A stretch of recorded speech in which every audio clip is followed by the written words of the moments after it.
প্রিয় বন্ধুরা, কেমন আছেন? আশা রাখি ভালো। আমি মূলত ধর্ম নিয়ে আলোচনা করি। তো আজকে আমি একটু রাজনীতি নিয়ে আলোচনা করব। আপনারা আমার সাথে থাকবেন, আশা রাখি ভালো লাগবে। আর তা হচ্ছে যে আমি আজ প্রায় 30 বছর ঢাকাতে, 30 বছর ঢাকাতে। তো 2002 সালে 2002 সালে আপনার মোহাম্মদপুরের যে টাউন হল যে বাজারের পাশে যে চত্বর, ওখানে রাজু নামে একজন কমিশনারকে হত্যা করে ফেলানো হয়। হুম। তো টুকাইকে বলা হয় তোকে 6 লক্ষ টাকা দেবো, তারে নগদ 1 লক্ষ টাকা দেওয়া হয়। দেওয়ার পরে সে সাথে সাথে গুলি করে ফেলাই দেয় কমিশনার রাজুকে। ওনার ওয়াইফের নাম লাকি। তারপরে যখন টাকা চাইতে গেছে, আর কোনো টাকা পায় নাই। ভালো কথা। তো আপনারা জানেন যে ওই এলাকার যে কমিশনার, আপনার এমপি মকবুল হোসেন সাহেব। তো মকবুল হোসেন সাহেব মেডিকেলের ছাত্রদেরকে হুমকি দেয়, মানে পিছনে কিন্তু পুলিশ রয়ে গেছে, অসংখ্য পুলিশ, হয়তো গুলি করে মাথা উড়াই দেবো কিন্তু। এটা ভিডিওটা আপনারা দেখছেন আর কি। তো আমার কথা হচ্ছে যে এই ধরনের গুন্ডা, এই যে মকবুল হোসেন সাহেবের মতো গুন্ডা পান্ডারা যদি রাজনীতি করে, তাহলে দেশের পরিস্থিতি কেমন হইতে পারে, তাই না? আবার ধানমন্ডি এলাকার যে সাদেক খান, নাদের খান, কাদের খান যারা আছে, ওই মোহাম্মদপুর অঞ্চলের আর একটা জায়গায়, সেখানে কিশোর গ্যাং আছে। কিশোর গ্যাং মানে তারা দিনের বেলা প্রকাশ্যে তারা অস্ত্র নিয়ে ঘুরে বেড়ায় একসঙ্গে, অসংখ্য। কি এটা ভয়ঙ্কর অবস্থা, তাই না? তো বুদ্ধিজীবীর গলির শেষ মাথায়, মানে বুদ্ধিজীবীর হলো ওই পাশে, এই শেষ মাথায় এক সন্ত্রাসী যায় এক মুদির দোকানে, বলছে যে এই চাল দে। তো বলো, না বাবা, চাউল দেওয়া যাবে না, কারণ তোমরা অনেক চাল নিছো, আমার ব্যবসা প্রায় বন্ধ, আর চাউল দেওয়া যাবে না। কী চাউল দেওয়া যাবে না? ছুরি দিয়ে তার পেট ফেড়ে ফেলেছে, জায়গায় সে মারা গেছে। এরকম তো আরও অনেক ঘটনা আছে।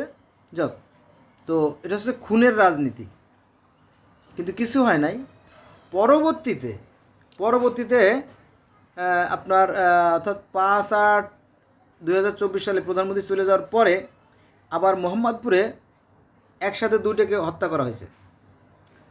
হত্যা করা হলে তো সেখানে কিছুই হয় নাই, এই হত্যার বিপরীতে কিছু হয় না, কারণ এরা দুজনই ছিল সন্ত্রাসী।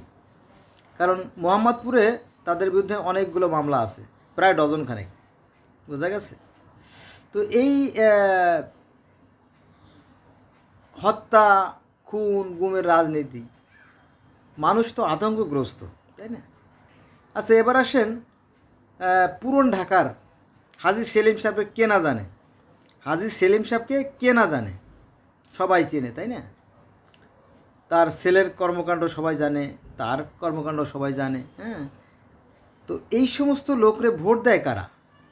এদের পিছনে কারা আছে? এটা খুঁজে বের করতে হবে, তাই না? কিন্তু আমাদের প্রশাসন তো খোঁজা দূরের কথা, প্রশাসন নিজেই তো চাঁদাবাজি করে। পুলিশরা 24 ঘন্টা চাঁদাবাজি করে। এবং আপনি যদি খোঁজ নিয়ে দেখেন যে গাবতলী টু বাবুবাজার, এখানে 8 জায়গা থেকে চাঁদা নেওয়া হয় স্থায়ীভাবে, আর এমনি তো নেয়, দিনের রাতে 24 ঘন্টা চাঁদা নিচ্ছে। তো এগুলা কি ধরো মারো খাওয়ার রাজনীতি, তাই না? তাহলে এখানে ধর্ম তো আমি দেখলাম না, যেহেতু আমার চ্যানেলের নাম ধর্ম, কিন্তু আমি তো ধর্ম খুঁজে পাইলাম না বাবা।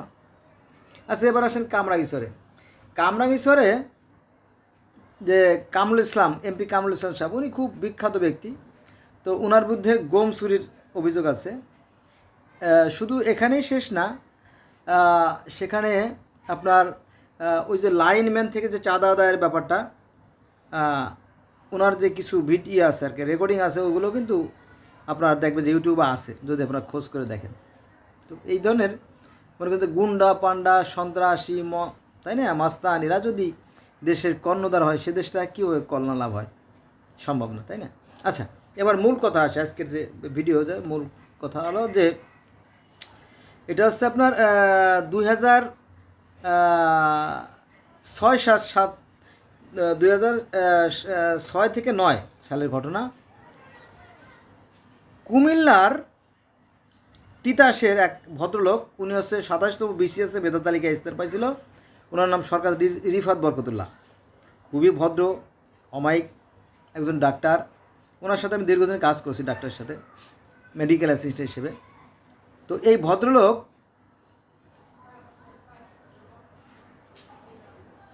কিছুদিন পরে ওনার যে সপরিবারে উনি অস্ট্রেলিয়া চলে গেছে।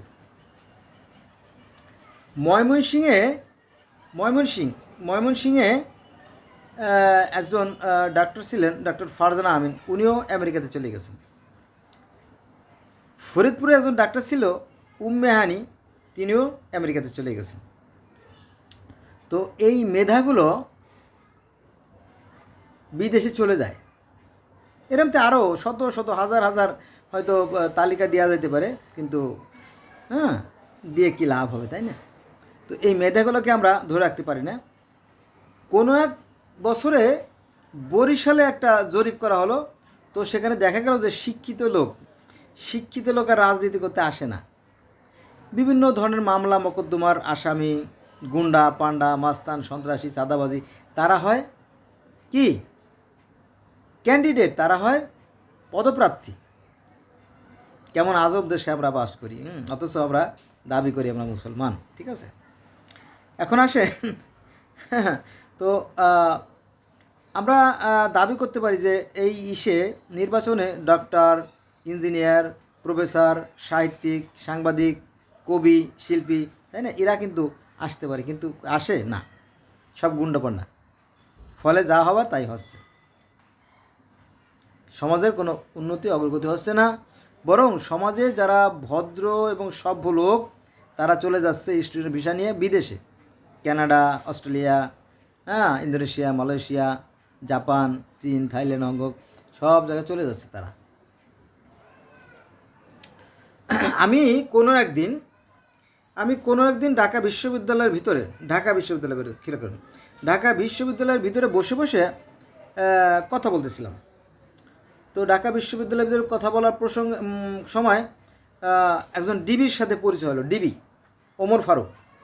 ওই ডিবির নাম ওমর ফারুক।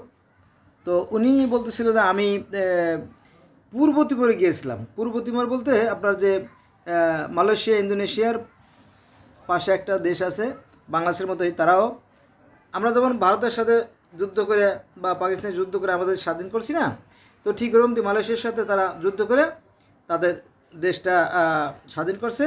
আর এর পিছনে যারা ভূমিকা রাখছে তারা অস্ট্রেলিয়া আর আমেরিকা তো আছেই অস্ট্রেলিয়ার সাথে। তো আমেরিকা আর অস্ট্রেলিয়া মিলে তাকে সাহায্য করছে, তারা এখন স্বাধীন রাষ্ট্র। বলো যে আমি সেদিকে গেছিলাম, যাওয়ার পরে আমি দেখলাম সেখানকার কাণ্ডকারখানা খুব অদ্ভুত। কি অদ্ভুত বলো যে আমাদের এই বাংলাদেশের যে কোর্টগুলো আছে, মেবি যে কোনো ডিস্ট্রিক্টের কোর্টে গেলে দেখবেন মানুষগুলো তেলাপোকার মতো কিলবিল করে হাঁটার কোনো জায়গা থাকে না।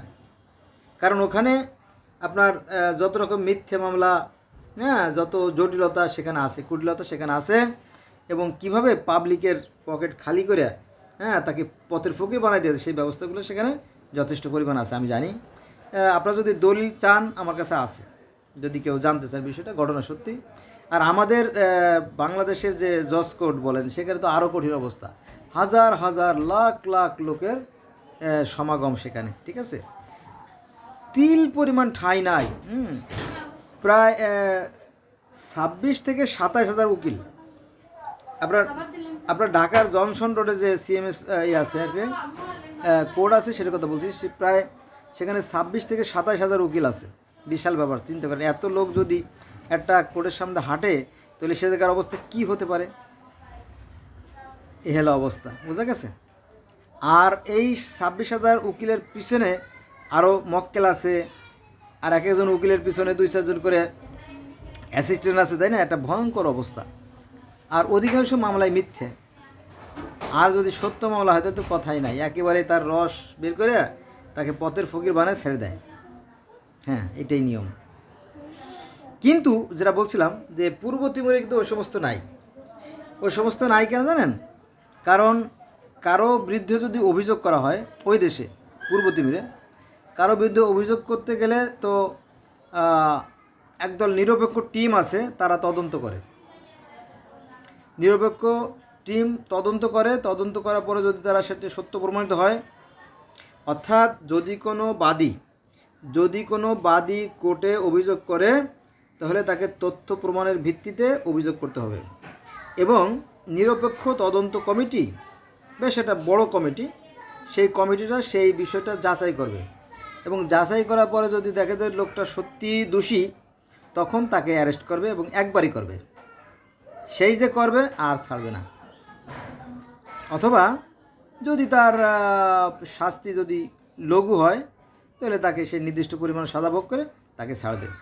আর যদি গুরু হয়, তাহলে সে শাস্তি পাবেই। এরকম একটা সুন্দর ব্যবস্থা সেখানে আছে। এজন্য সেখানকার, অর্থাৎ সেই যে পূর্ব তিমুরের যে কোর্টগুলো আছে, সেখানে কিন্তু এই ধোঁকাবাজের সংখ্যা খুব কম। অর্থাৎ এই মোহরি, পিস্কার, উকিল, এদের সংখ্যা কম। এই জন্য এদেশটা অনেক উন্নত এবং তারা কোরআনের বিধান মেনে চলে। আমরা যদিও মুখে মুখে কোরআনের কথা বলি, কিন্তু বাস্তবে কোরআন মানি না। কিন্তু ওরা কোরআন না পড়লেও, ওরা মুসলমান না হলেও, কিন্তু ওরা প্র্যাকটিক্যালি মুসলমান। সেটা আবার কেমন? তারা কোরআনের সূরা নাবার 11 নম্বর আয়াতে বলা হয়েছে যে আল্লাহ বলতেছে যে আমি দিবাবাক্য করেছি খাদ্য অন্বেষণ করার জন্য, তোমরা নামাজ শেষে বেরিয়ে পড়ো, তোমাদের জন্য বহুত রকম কাজ। এজন্য দেখবেন যে চীন, Japan, Thailand, Hong Kong, Bangkok, Korea, এই সমস্ত অঞ্চলে যে সমস্ত মানুষরা আছে, তারা কাজ করে, নারী এবং পুরুষরাও সমানভাবে কাজ করে আর বিনোদন করে। আর কি, তারা ভালো আছে। দুর্নীতি কি জিনিস তারা বোঝে না। বোঝা গেছে বিষয়টা? তো হলে বিষয়, আমাদের যদি একজন ভালো নেতা না হয়, তাহলে আমাদের কল্যাণ আসবে না। কারণ কি জানেন, একটা জাহাজ চালাইতে হলে একজন ভালো নাবিক দরকার হয়, একটা লঞ্চ চালাইতে হয় ভালো একজন চালক দরকার হয়, ভালো একটা নৌকো চালাইতে হলে ভালো একজন মাঝি প্রয়োজন হয়। কিন্তু আমাদের নেতারা সাধারণত কি, বেশিরভাগই দেখবেন যে চোর, বাটপার, গুন্ডা, বদমাইশ, তাই না? এই তো 2-3 দিন আগে শুনলাম যে নারায়ণগঞ্জে শামীম ওসমান ছিল, জানেন তো, তাই না? সে ওই এলাকার ত্রাস। তো শামীম ওসমান পলাই যাওয়ার পরে এই কিছুদিন আগে আরেকজন নেতা বের হয়েছে জেল থেকে, তার বিরুদ্ধে 4-5টা খুনের অভিযোগ আছে। তাহলে এরম লোক যদি দেশের নেতা হয়, জনপ্রতিনিধি হয়, তাহলে সেখানে ভালো কিছু আশা করা যায় না। বোঝা গেছে? আসুন আমরা মানুষ হওয়ার চেষ্টা করি, আমরা মানবিক হওয়ার চেষ্টা করি। এই মানব জনম বড় সার্থক জনম, আমরা হেলায় এবং বিফলে যেন এই জীবনটা নষ্ট না করি। পৃথিবীটা অনেক সুন্দর, আর জীবনও অনেক সুন্দর, আর জীবনটা উপভোগের জন্যই সৃষ্টিকর্তা সৃষ্টি করছেন।